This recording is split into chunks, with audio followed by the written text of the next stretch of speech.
On doit également mentionner les enjeux environnementaux.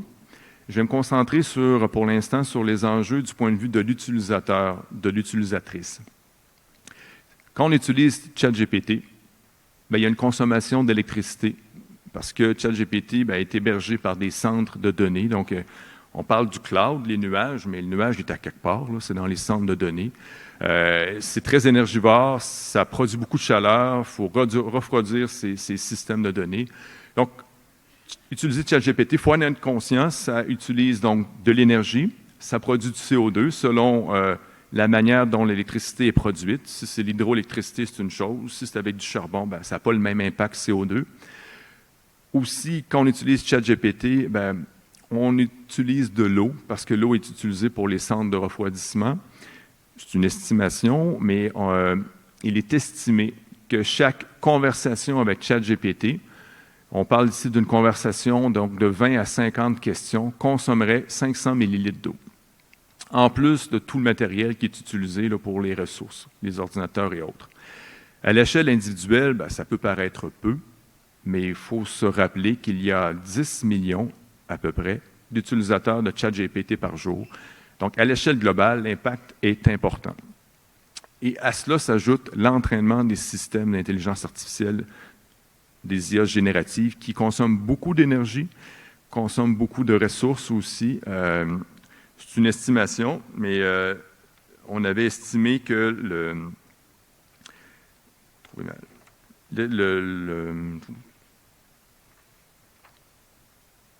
entraîner ChatGPT aurait produit en CO2 l'équivalent de 125 voyages aller-retour entre New York et Pékin en avion. Donc, c'est considérable quand même ce que ça implique d'entraîner. C'est des semaines d'entraînement de systèmes complexes avec les données que ça implique.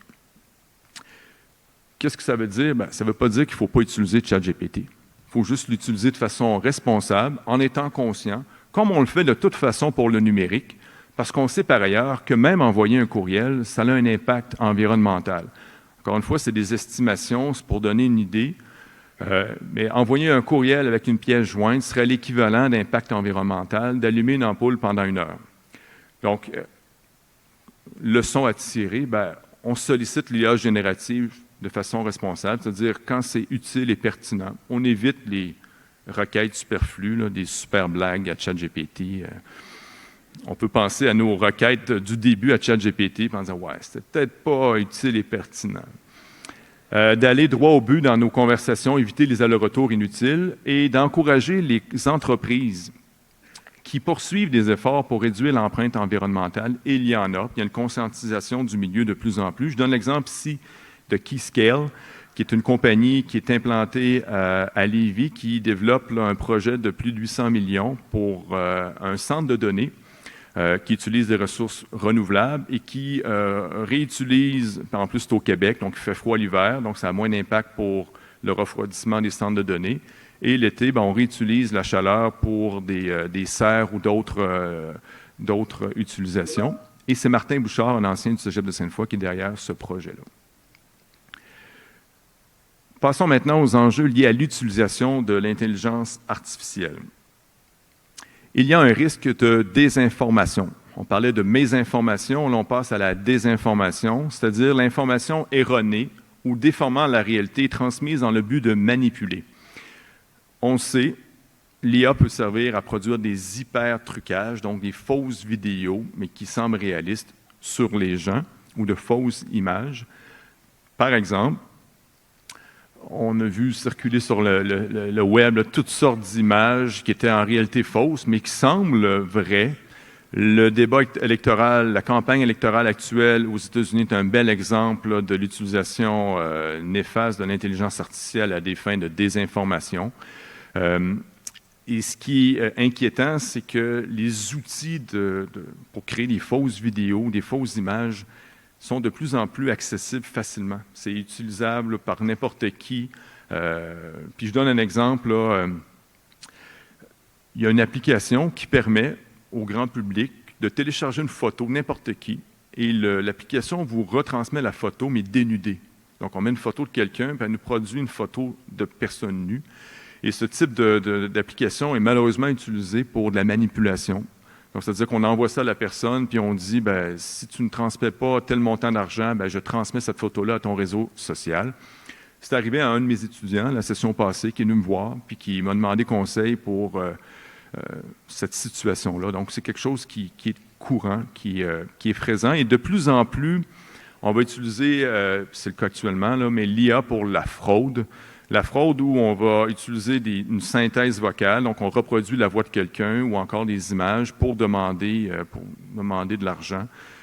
L'exemple classique, là, quand même considérable, 25 millions de dollars qui ont été perdus par une compagnie au Japon parce que le responsable des finances avait été en échange avec supposément le patron, mais qui n'est pas le patron, mais c'était sa voix, puis il pouvait...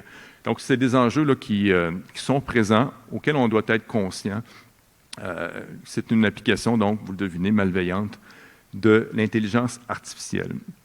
Il y a aussi des enjeux, c'est clair, au regard de l'intégrité académique. L'intégrité académique désigne une disposition à poursuivre des activités de recherche, d'apprentissage et d'enseignement de manière exempte de tricherie ou de fraude et de manière honnête. Donc, le plagiat et la tricherie, ben, ça n'a pas été inventé avec ChatGPT, mais c'est des outils qui donnent de pouvoirs puissants et nouveaux aux étudiants. Donc, la fraude et la tricherie, ben, ça interpelle les valeurs d'égalité et d'équité. Donc, ça donne un avantage à certains étudiants et étudiantes sur d'autres. Et ça met aussi en jeu le développement des compétences cognitives. Et c'est ce qui justifie ces deux raisons-là, de mettre en place des mesures pour limiter le plus possible la fraude et la tricherie, parce qu'on doit sanctionner des diplômes dans lesquels on dit qu'on reconnaît que l'étudiant ou l'étudiante a développé les compétences qu'elle devait développer. Donc, c'est une responsabilité qu'on a quand on sanctionne un diplôme, de s'assurer que la personne, l'étudiant, l'étudiante, a réellement développé ce qu'elle doit développer et non pas juste utiliser un moyen détourné pour réaliser ce qu'elle devait réaliser. Je vais insister sur la deuxième raison, ce qu'on appelle le délestage cognitif. C'est une expression que j'ai empruntée à Alain Mekana du journal Le Devoir, qui est bien résumée par le rapport ici de l'UNESCO. Comme de plus en plus de personnes utilisent les systèmes d'intelligence artificielle générative comme assistants de rédaction dans le cadre d'autres activités ou dans le cadre d'autres activités créatives, elles pourraient involontairement en venir à s'y fier. Cela pourrait compromettre le développement de leurs compétences intellectuelles. Donc, on se retrouve avec ce type de caricature, et c'est pas parce qu'on rit que c'est nécessairement drôle. Puis on pourrait se poser la question, serait-il acceptable de déléguer à l'intelligence artificielle des tâches qu'on juge plus simples, comme par exemple faire un résumé? Bien, ce n'est pas si simple que ça, parce que même des tâches comme faire un résumé, bien, ça peut servir au développement de tâches plus complexes, comme l'esprit critique, l'esprit de synthèse, puis développer d'autres habiletés. Donc, il faut toujours situer les tâches, dont les tâches plus simples, plus largement dans le processus d'apprentissage. Aussi, précisons, comme le fait le rapport de la commission sciences, le Conseil supérieur de l'éducation, la commission éthique sciences et technologies, que l'effort investi dans une démarche, au même titre que l'attention et la concentration sur la tâche, s'avère déterminant pour l'apprentissage. C'est en réfléchissant, en écrivant et en rédigeant des textes que l'on construit sa pensée. Comme il s'agit de facultés qui s'aiguisent, mais aussi qui s'amenuisent, nous nous inquiétons des habitudes développées ou pas par nos étudiants. Et le rapport met de l'avant, Sophie Emmanuel l'a mentionné, le principe de l'alignement pédagogique. C'est un principe selon lequel les activités d'apprentissage proposées aux étudiants et aux étudiantes devraient s'arrimer aux objectifs pédagogiques sous-jacents. Bref, en résumé, la question à se poser, c'est est-ce que l'utilisation de cette technologie soutient l'atteinte des objectifs d'apprentissage ou non? L'idée n'est pas d'intégrer la technologie pour l'intégrer, mais intégrer quand c'est pertinent. Donc, quand c'est pertinent, c'est-à-dire en fonction des objectifs d'apprentissage. Et le rapport souligne à cet égard la responsabilité professionnelle des professeurs et des professeurs qui sont les plus à même de déterminer les objectifs pédagogiques des activités d'apprentissage dans leur discipline de spécialisation et qui sont plus à même de déterminer les contextes éducatifs dans lesquels l'IA générative pourrait être utilisée. Je mentionne, en fait, il faut se rappeler qu'il y a une distinction entre les outils d'IA générative à usage général, dont j'ai surtout parlé dans le cadre de la conférence, donc ChatGPT et autres. Donc, c'est des outils qui sont disponibles, mais qui, des fois, posent des enjeux importants, je l'ai souligné, en éducation. En parallèle, il y a des outils d'IA qui sont développés par des profs, pour des profs, dans un contexte pédagogique. Et je donne l'exemple de ce site-là, parce que je trouve qu'il est bien fait. C'est un site de 2 profs français, une prof de philo puis une prof de maths, qui présente une série de ressources. Donc, on s'appuie sur les outils d'IA générative généraux, mais on les applique de façon à l'enseignement. Donc, c'est une possibilité à consulter pour une application qui peut être pertinente dans certains contextes en éducation, donc dans le cadre de l'enseignement, qui peut soutenir l'enseignement, qui peut soutenir le développement de certaines compétences. Nadia Nafi, qui est professeure en sciences de l'éducation à l'Université Laval, a réalisé l'expérimentation suivante. Donc, elle voulait sensibiliser les gens, les étudiants à l'hypertrucage, au deepfake. Et donc, elle le disait en classe, mais elle trouvait que ça n'avait pas un impact suffisamment concret. Donc, elle a réalisé une expérimentation de 3 heures où elle expérimente avec les étudiants les hypertrucages possibles. Alors, ce que ça a révélé, c'est un impact concret. Donc, ce que dit Nadia, c'est que ce groupe de jeunes qui ne se sentaient pas concernés par la lutte contre la désinformation, bien, changer d'attitude. Il ne suffit pas de parler de cet enjeu, mais de l'expérimenter, bien, ça a un impact concret.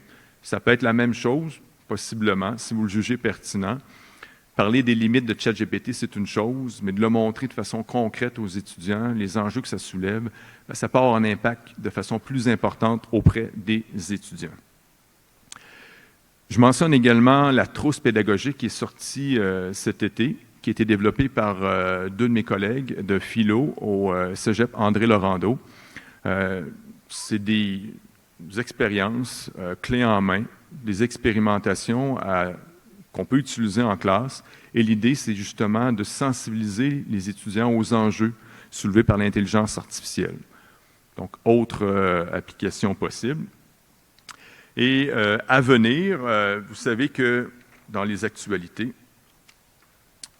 que la ministre de l'Enseignement supérieur du Québec a annoncé récemment la création d'une instance de concertation nationale sur l'intelligence artificielle en enseignement supérieur. Donc, c'est à suivre. Donc, cette idée d'une meilleure concertation sur le plagiat, sur l'encadrement des pratiques, ce qui est acceptable, ce qui ne l'est pas, à suivre. Il faut savoir aussi que le ministère supérieur élabore présentement une nouvelle mouture du plan d'action numérique en éducation et en enseignement supérieur. Et je vous invite à suivre les travaux de l'OBVIA, donc l'Observatoire international sur les impacts sociétaux de l'IA du numérique, auquel le Cégep Sainte-Foy est associé, auquel je suis associé. 240 chercheurs, plusieurs universités, plusieurs cégeps au Québec, dans le monde. Qui a une sensibilisation, qui fait de la pression auprès des élus. Donc, vraiment du travail qui est fait pour une approche plus humaine de l'intelligence artificielle. Bien évidemment, j'ai laissé plusieurs enjeux de côté parce qu'ils étaient moins liés à l'éducation. Je me permets d'en mentionner quelques-uns.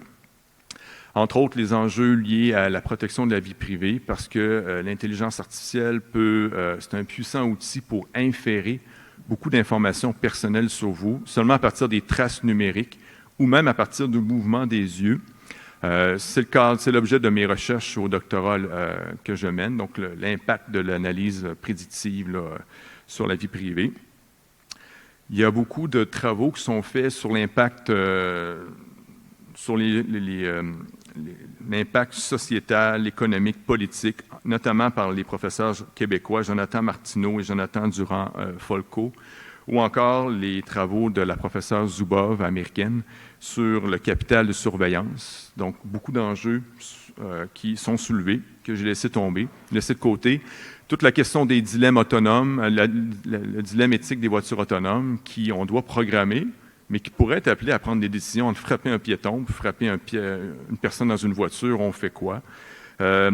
toute l'utilisation de l'IA dans le contexte de la guerre, les robots tueurs, qui est un enjeu vraiment actuel et important. Et il y a la question des restes numériques, qui nous concerne peut-être moins pour l'instant au Québec, mais qui s'en vient, je pense. Peut-être vous savez qu'au Japon, il y a des compagnies qui ont vraiment développé ce créneau-là. C'est-à-dire que quand une personne décède, la famille peut demander qu'on crée un avatar de la personne décédée en fournissant des vidéos, des traces numériques que la personne a laissées durant sa vie, ce qui permet donc de créer cet avatar et la famille peut continuer à interagir, à parler avec la personne. C'est un marché très lucratif. Bonne question philosophique. Est-ce souhaitable? Quel est l'impact sur le deuil? Est-ce qu'on veut ça ou non? Peut-être qu'on sera appelé éventuellement à le préciser dans nos testaments en disant qu'est-ce que je veux que mes proches fassent avec mes traces numériques? Autre question donc que j'ai laissée de côté, mais qui serait intéressante d'examiner. En conclusion, l'IA, on a vu que c'est un moteur puissant d'innovation dans plusieurs sphères de l'activité humaine, mais en même temps, il y a ce potentiel-là, mais il y a des enjeux éthiques à considérer. Donc, il faut toujours considérer le potentiel, mais en prenant en charge ses risques et ses enjeux. Je préciserai que l'IA, c'est l'affaire de tous, de chacun d'entre nous. C'est à chacun d'entre nous de réfléchir à la place qu'on veut que l'IA prenne dans nos vies, dans nos classes, dans notre société. Quelles sont les utilisations qui sont souhaitables? Quelles sont les utilisations qui ne sont pas souhaitables? J'espère avoir réussi à relever le défi que je m'étais fixé, soit de vous présenter des repères utiles pour guider votre réflexion pour une utilisation éthique et responsable de l'intelligence artificielle, autant pour les technologies présentes que pour celles à venir. Merci beaucoup.